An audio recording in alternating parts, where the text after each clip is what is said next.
Seperti apa kondisi yang bikin manusia bahagia dan tidak bahagia? Katanya Surya Mentaram, manusia itu yang nyetir adalah keinginannya, hasratnya. Nah, di kalimat-kalimat awal Kawruh Bejo itu, kalau diterjemahkan kalimatnya itu, di atas bumi dan di kolong langit ini tidak ada barang yang pantas dicari, dihindari, atau ditolak mati-matian.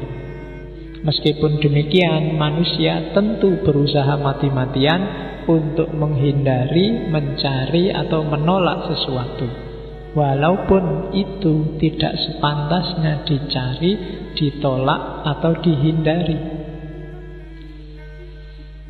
Padahal apa yang dicari atau ditolaknya itu tidak menyebabkan orang bahagia dan senang selamanya, atau celaka atau susah selamanya. Tapi pada waktu orang menginginkan sesuatu, pasti dia mengira atau berpendapat bahwa jika keinginanku tercapai, tentulah aku bahagia dan senang selamanya. Dan jika tidak tercapai, tentulah aku celaka dan susah selamanya.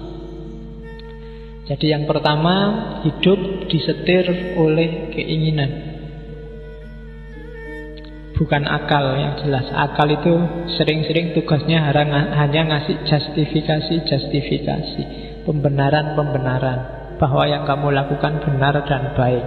Itu kerjanya akal. Lokomotifnya itu biasanya keinginan.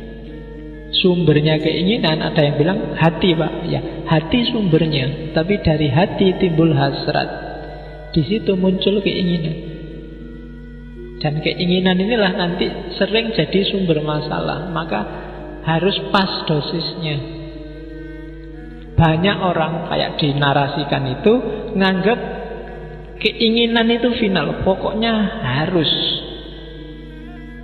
Baik itu keinginan nyari atau keinginan nolak, mati-matian. Seolah-olah kalau sudah nolak atau mencari, menginginkan sesuatu, kalau itu tercapai, dia akan bisa bahagia. Jadi kalau sudah target, pokoknya harus A, pokoknya harus B, atau pokoknya jangan A, pokoknya jangan B. Ini biasanya manusia itu mati-matian demi pokoknya tadi. Dan ini sering jadi sumber masalah. Harus Ahok, sekarang kan ramai itu. Atau jangan sampai Ahok. Ya kan? Berapa besar energi dan biaya yang dikeluarkan orang untuk harus Ahok atau anti Ahok. Itu kan mencari atau menolak sesuatu. Seolah-olah kalau sudah Ahok, beres semua urusan Jakarta. Atau seolah-olah kalau tidak Ahok, Jakarta akan lebih baik dari Ahok. Itu yang dikritik oleh Surya Mentaram. Apa iya? Ahok yang terbaik, Pak. Harus Ahok. Apa ya? Jangan Ahok, Pak. Ahok itu non-muslim. Yang lebih diridhoi Allah itu yang muslim. Apa iya?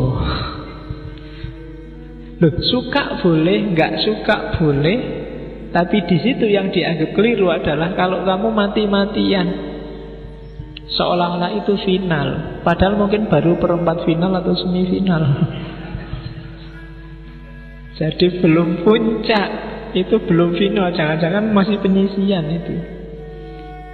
Jadi enggak, orang boleh ingin sesuatu atau tidak ingin sesuatu. Cuma hati-hati, jangan dipatok terlalu mantep, apalagi sampai mati-matian. Di situ nanti sumber PHP. Ya, PHP itu kan sumber kegalauan yang paling besar bikin kamu. Kemarin di Arpar Papa ternyata enggak. Besok yang sangat pro Ahok, tiba-tiba Ahok jadi dan ternyata banyak kasus, kamu akan galau lagi. Salah kemarin terlalu mantep. Atau sebaliknya, akhirnya yang jadi bukan Ahok dan muslim taat, tiap hari istighosah, tahlil, khataman, yasinan. Loh kan muslim yang baik gitu kan. Akhirnya ndak ngopeni Jakartanya, malah rusak. Dan oh iya ya, masa kemarin milih yang gini. Ya salahmu dewe, matok harga terlalu tinggi, terlalu mantep, mati-matian. Suka oke, ndak suka oke, nyari boleh, nolak boleh. Cuma jangan sampai ditambah persepsi pasti kalau ini mesti benar, mesti bahagia. Pasti kalau itu mesti benar, mesti bahagia. Itu sumber masalah. Pokoknya Pak, IP harus 4. Pasti kalau IP 4 hidupku terjamin Pak. Ya kamu lulus IP 4 ya bodoh Pak ya, akhirnya ya daftar apa-apa ya bodoh di tesnya dan gak lulus. Yang IP-nya 2 malah lulus. Ya, dulu saya punya teman IP-nya cuma 2,1. Pulang kampung ke Riau apa ya rumahnya, saya lupa, pokoknya daerah Sumatera, dan jadi dosen. Loh, luar biasa. Yang IP-nya tertinggi malah tidak nyampe. Sekarang jadi guru honorer. Nah, loh. Jadi tidak bisa dipatok. Bukan salah jadi guru honorer atau nggak salah jadi dosen, tapi nggak bisa kamu matok keinginan terlalu mantep. Keinginan iya, cuma terlalu mantepnya ndak. Wong yang bikin skenario bukan kita. Kita boleh ingin, tapi kan penentu hasilnya dan akibatnya kan bukan kita. Seolah-olah Pak, pokoknya kalau sudah punya pacar Pak, hidupku lebih tentrem, ndak galau lagi, ndak sumpek lagi. Iya kan? Ya cari sopo kan gitu, yang punya pacar. Yang belum punya nggak usah komentar. Wong kamu ndak ngerti. Ya kan? Tapi mungkin setelah dapat beneran ya ndak sampai segitunya. Atau yang kamu mati-matian, pokoknya Pak, jangan sampai punya pacar. Punya pacar mesti ganggu, mesti ngerusak. Ya karena kadang-kadang energimu untuk nolak biar nggak pacaran itu lebih besar daripada energimu untuk belajar untuk itu. Jadi kontraproduktif. Waktumu habis untuk ngempet biar nggak pacaran. Itu juga kan. Maka jangan mati-matian deh. Kadang-kadang kalau belum jatuh cinta itu kamu anti pacaran gak apa-apa. Tapi kalau sudah jatuh cinta itu energinya 2 kali lipat untuk ngempet biar gak pacaran.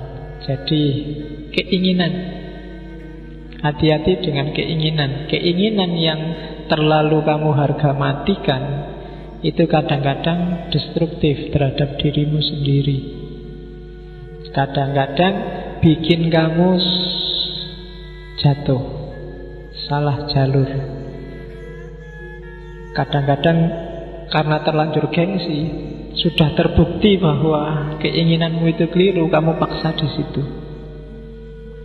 Yang tadi misalnya pokoknya harus Ahok, sudah terbukti misalnya Ahok itu jeleknya banyak, atau harus tidak Ahok, harus yang muslim. Sudah terbukti bahwa calon muslim itu tidak karu-karuan. Tapi karena sudah terlanjur kamu ngomong kemana-mana, kamu patok, dan gara-gara gengsi kamu tetap ada di kubu ini. Dan itu yang sering jadi blunder kita. Tadi sudah terlanjur ngomong apa, sekarang kalau ditarik gengsi ya, dianggap tidak konsisten. Akhirnya kamu tetap di kubu itu padahal sudah jelas salahnya. Dan itu sumber ketidakbahagiaan. Kamu akan sumpek karena dirimu sendiri.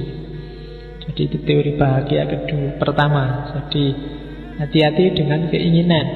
Keinginan itu kalau di teorinya Surya Mentaram ada 3: nyari semat, derajat, keramat.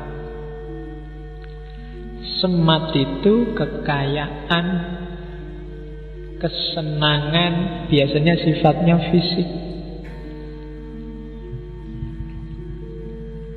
Sementara kalau yang derajat itu keluhuran, kemuliaan, keutamaan. Dan yang ketiga, keramat. Keramat itu kekuasaan, kebesaran, pengakuan masyarakat. Itu keramat. Pujian dari orang lain itu keramat. Diakui atau tidak, keinginanmu wujudnya 3 itu. Ada orang yang terpesona oleh semat, ada orang yang terpesona oleh derajat, ada orang yang terpesona oleh keramat. Semat itu kekayaan, kecantikan, kesenangan, itu semat. Kamu yang menghabiskan uang banyak untuk dandan, itu semat, nyari kecantikan.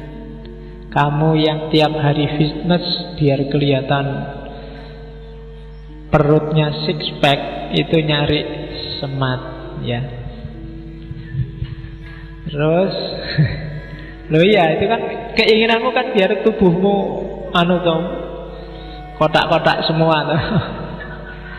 Terus yang kedua derajat, nyari keluhuran, nyari kebanggaan. Belajar biar pinter, biar itu nyari kebanggaan. Latihan keterampilan biar biasanya itu urusan derajat. Ranking itu derajat. Jadi ada yang nyari semat, ada yang nyari derajat. Ini derajat Jawa ya, bukan derajat Indonesia atau Inggris, bukan derajat Celsius atau Fahrenheit. Terus yang ketiga keramat. Keramat itu status sosial. Kadang-kadang orang mengorbankan semat demi keramat. Mau nyalon gubernur, jual rumah, jual mobil, itu mengorbankan semat demi keramat. Jadi wujud keinginan itu semat, derajat, keramat. Apa enggak boleh? Boleh. Cuma jangan ketipu dan jangan mati-matian tadi. Ketipu itu ya mengorbankan yang tidak penting, ya mengorbankan yang penting untuk hal yang tidak penting.